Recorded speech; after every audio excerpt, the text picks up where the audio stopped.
to Money Matters TV. My name is James Chan. I'm your host in this episode, and we are having a very wonderful a session topic because you will find out in a minute or so. Before I do that, let me introduce my co-host, my friend John Mason, who is CEO of New Finance LLC. Hi, John.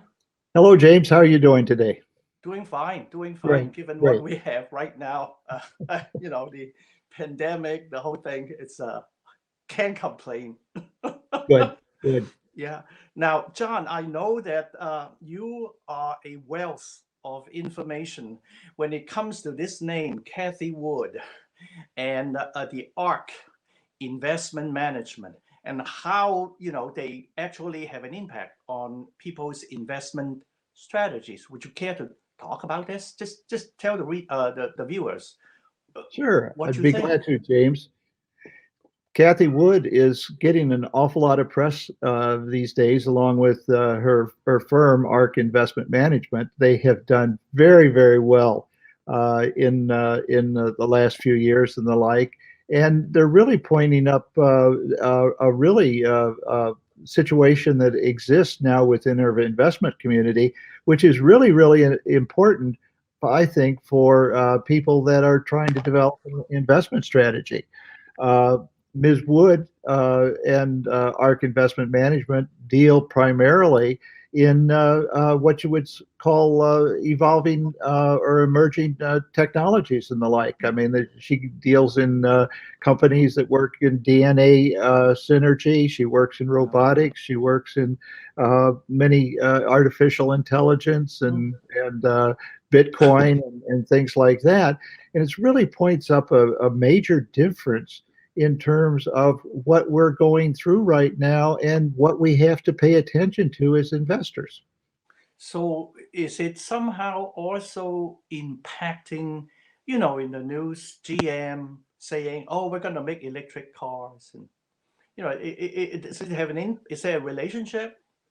Yes, there is very much so because uh, uh, GM, AT&T, and T, and some companies like that, I would call them legacy companies. Mm. They have been in business for a long time. They have their business models and strategies that have been worked out and the like, but they're having a very, very difficult time in this environment because times are a changing and they're not making the adjustments that are necessary, I believe, in order to be able to be competitive in this particular type of environment. Why is that? Well, basically, if the markets are being dominated now, for instance, Tesla is dominating a lot of the discussion going on in the automobile market, and electric vehicles and so forth are coming on. This is just changing the whole focus of what these organizations are having to face, and we're finding out that companies have to leave their legacies more or less in order to be able to move into a world where they can compete with these new firms that are focused solely on the new technologies. Very, very dynamic thing that's going on. Tesla, for instance, Ms. Wood considers that Tesla, you have to look at what they're doing in the terms of artificial intelligence. Okay, it's car maker, no, artificial intelligence, robotics, energy storage. Oh well, okay, but they're dealing in cars, aren't they? No, she contends that they're dealing in these things which are basically drawing on these new technologies. What General Motors is showing us is that, okay, we've got to change. Mary Barra, who is the CEO of General Motors, has done, I think, a real terrific job in terms of trying to move General Motors on into this particular world. For instance, the other day, she just announced that in 2035, General Motors won't be producing any cars that are not electric. Wow, that is really a huge change. But she has felt, and I believe that this is true, that she's got to change the focus of General Motors to dwell on that one aspect of things if she's going to be competitive with Tesla and many of these other new companies that are just focused on new products. And so she's having to now phase out of legacy components of General Motors and is focusing now on making it a company that only produces electric vehicles. JP Morgan, Jamie Dimon is doing similar things at JP Morgan Chase and Company. They are just last week or two, they just announced, for instance, that they are going to start up a new digital consumer bank in the United Kingdom. This is going to be all new model. Okay. They're basically saying the old model can't translate specifically into this new environment. And so this bank that we're creating is all digital and a new model. This is the only way we can go forward.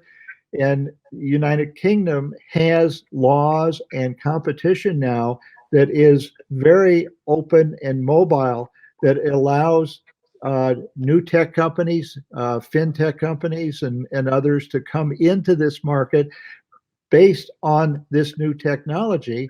And JP Morgan Chase feels that they have to be in this market with this new technology if they are develop the model that they're going to go forward with. Does this mean that the more traditional kind of hardcore manufacturing is obsolete? It's a dinosaur? Is that what you are saying? Or can Cathy Wood also help industries that are not exactly the digital, the high tech, the big data, the little data? You know my drift. You get my drift. Well, Ms. Wood talks about disintermediation in these areas, in these industries and the like, James. And for instance, General Electric is a good example, I think, of a company that has they've had the last year and a half or so. Larry Culp has been their CEO. He is supposedly a turnaround artist, but he's been unable to define a business model that he can present to the public, to potential shareholders.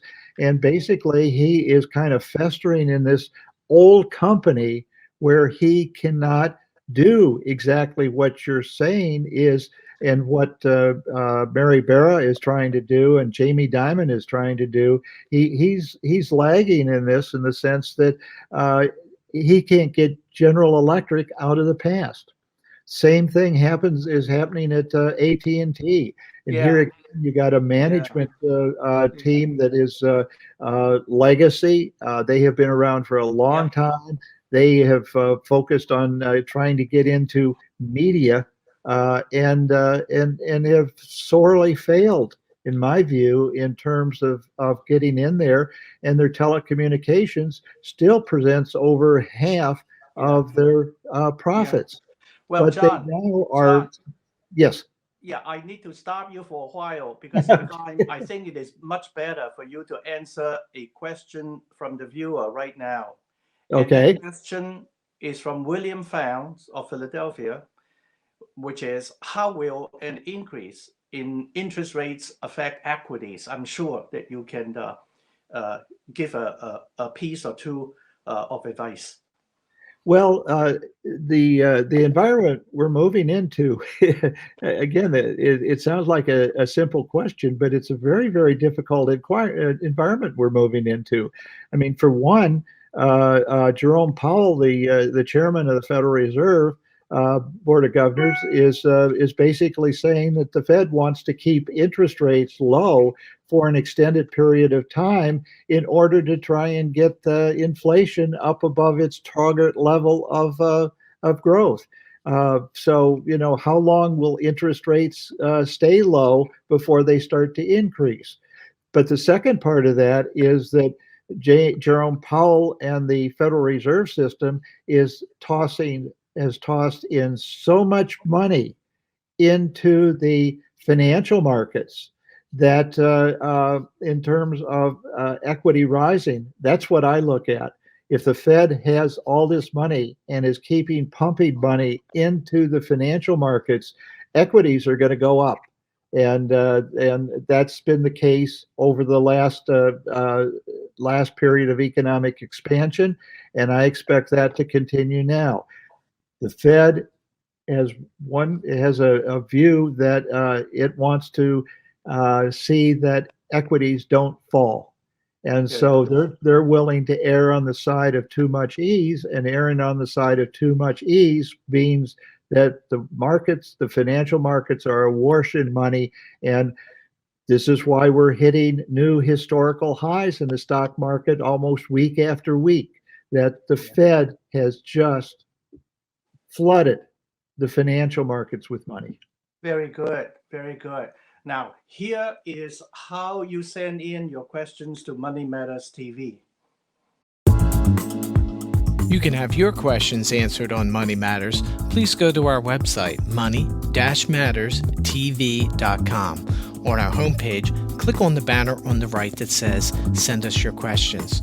While you're on our website, you can find information about our host and guests, as well as show notes and links about this show and past shows. Money Matters is also available as a podcast on iTunes and Stitcher, so you can listen to Money Matters while you're on the go. That website address, again, is money, MONEY, -matters, MATTERS, TV.com. Welcome to Money Matters TV. Again, my name is James Chan with Asia Marketing and Management. I'd like to introduce our guest in this episode, who is Kenneth Milner. Ken, he goes by Ken. Ken is the special counsel at Kraut Harris. Hi, Ken. It's great to be here, James. How are you doing today? Very, very good. How are you doing there, where you are? I'm dry. at least we're Not safe and dry here. here. I do not enjoy shoveling snow front and back of the house. Well, you are an expert in the franchise business. I know that you have spent decades on helping people with anything to becoming a franchisor or franchisee or just doing whatever. So why don't you, first of all, I think the first question I would like to ask you is, what is a franchise? Well, that's a great question. People have to understand that the name or the word franchise is really not a noun. Franchised is an adjective. Franchising is a way of doing business. It is a way of doing something that allows a distribution of a product or a service, which is something that is, even though a couple of 100 years old now, fairly new. And a franchise or a franchised business generally has three parts. It's something in which there must be a reliance upon a name or a mark, a special trade name or mark of goodwill. There has to be an investment of at least $500 in all sorts of ways, either before or after a contract is signed.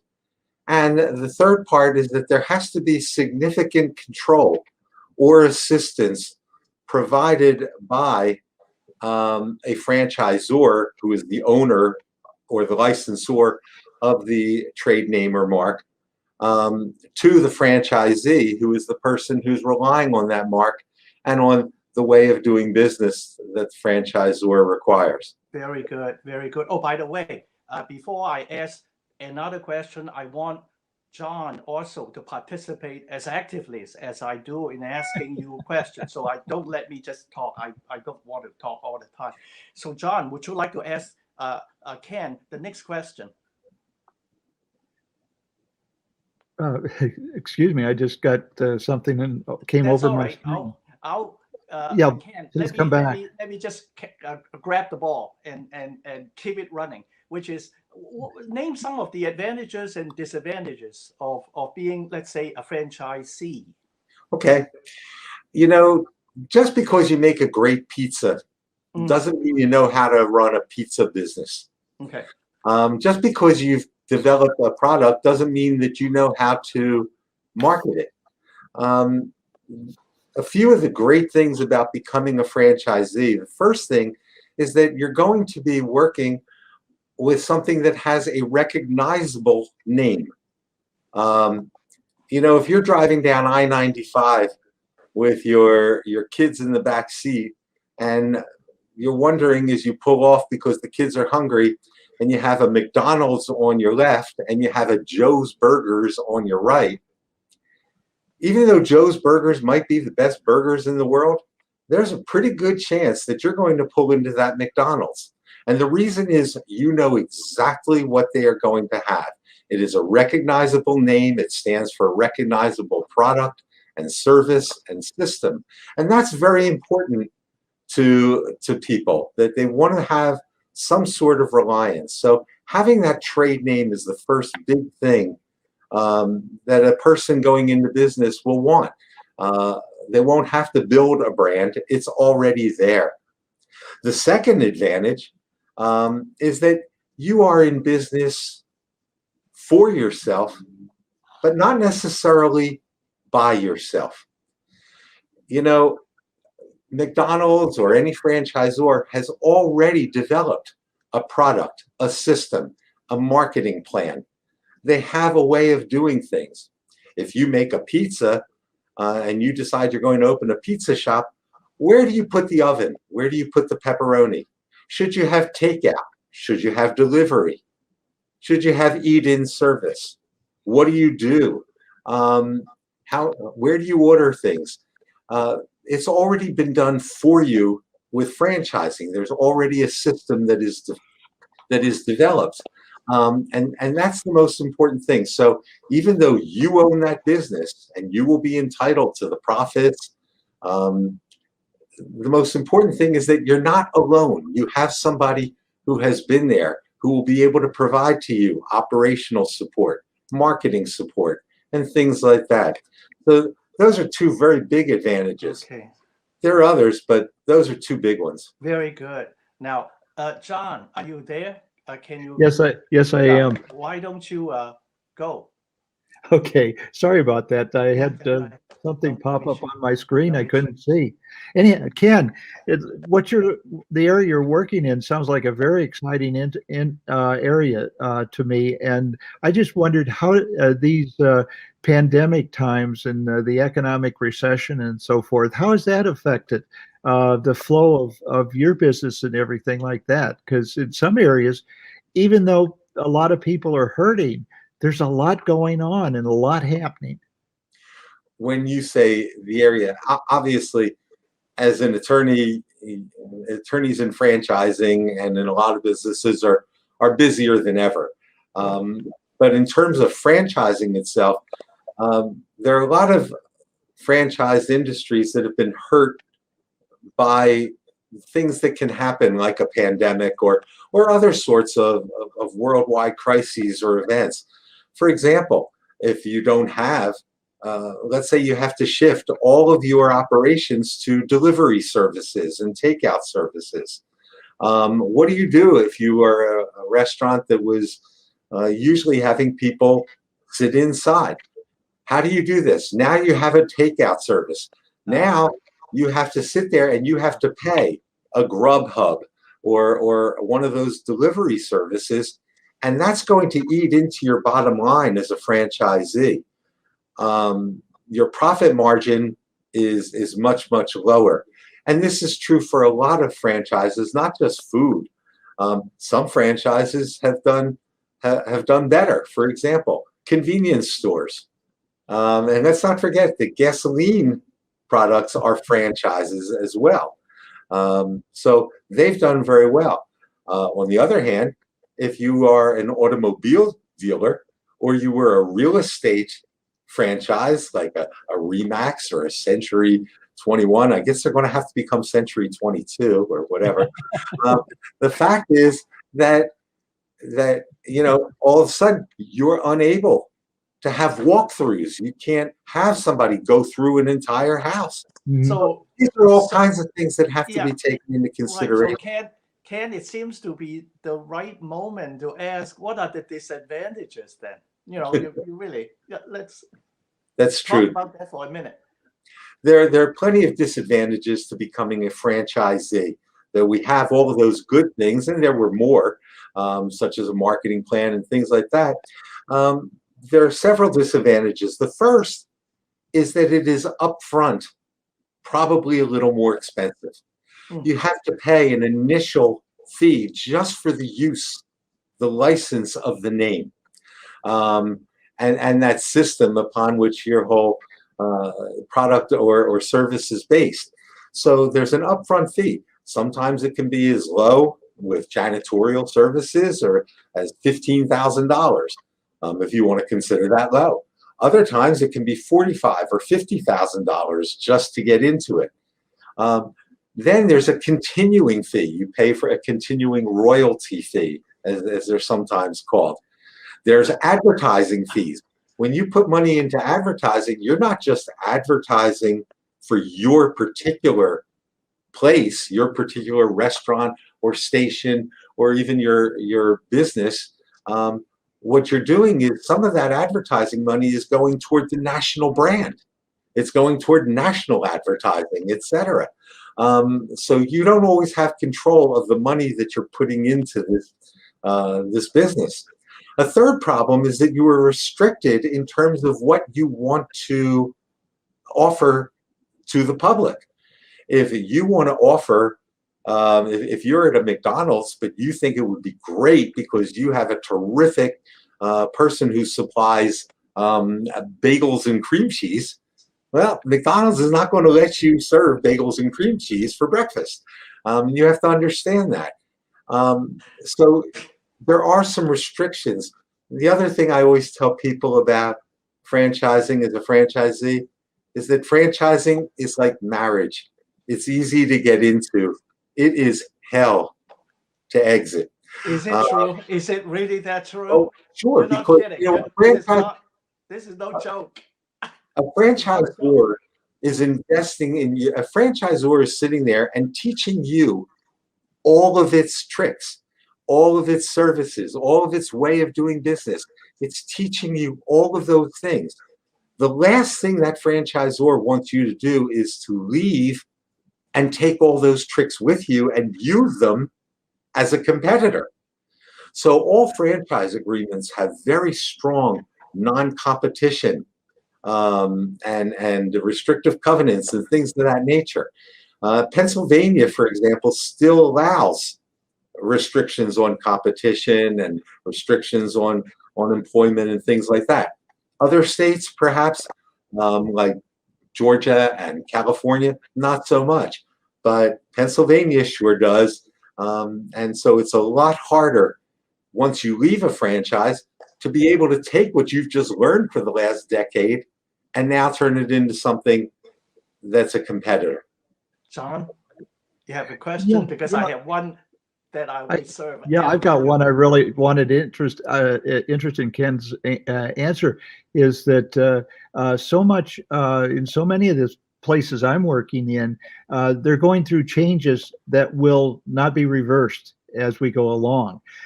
In terms of the franchise area that you're working in, do you see some of these changes taking place that that the industry just won't go back to where it was once this pandemic and recession are over?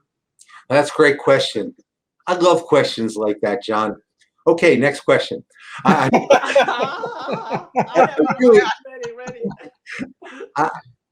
We have 4 minutes. I am not. Only 4 minutes.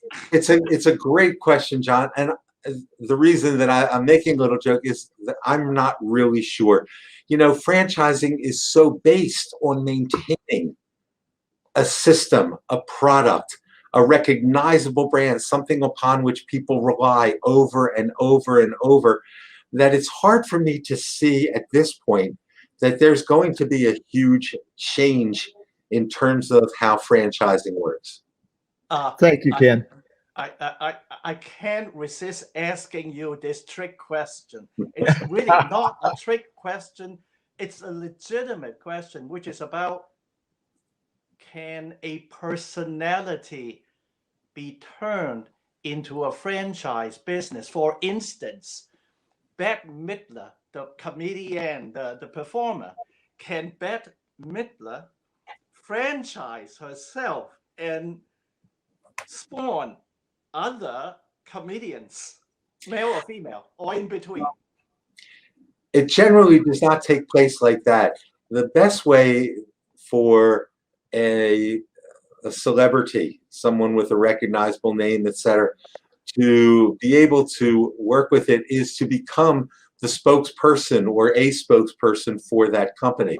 There are a few who have lent their names. For example, the fast food one that everybody would know would be Roy Rogers. Oh yeah, well, everybody my age would know. I know Roy Rogers. Or back then it was Geno's, which was a chicken and hamburger place, which really came from a great football player, Gino Marchetti, who was very famous back in the 50s and 60s.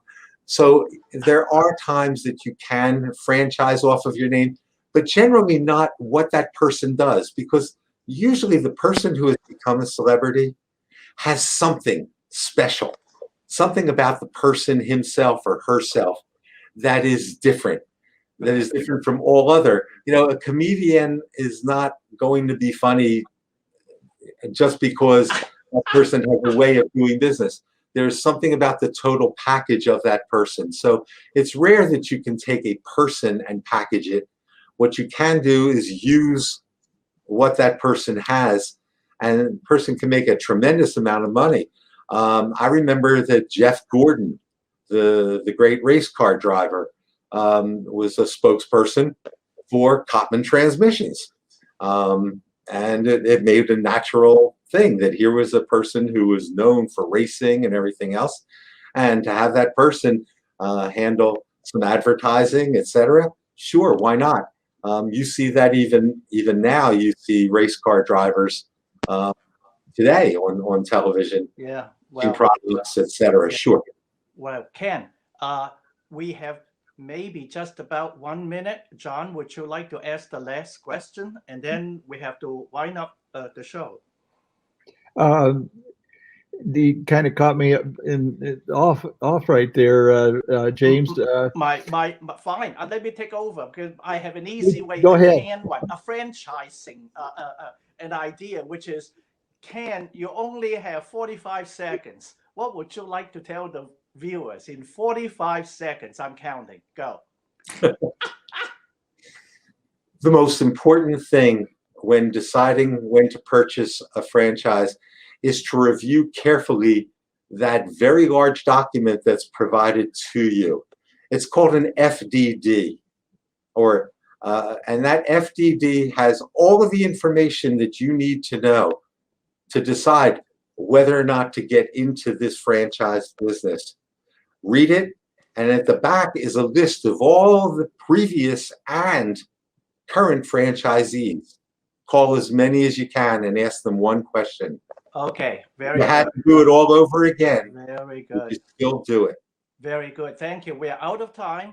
Thank you for watching Money Matters TV. Our next guest will be Joshua Irons, who is CEO of River Avenue Digital. Thank you very much. See you soon.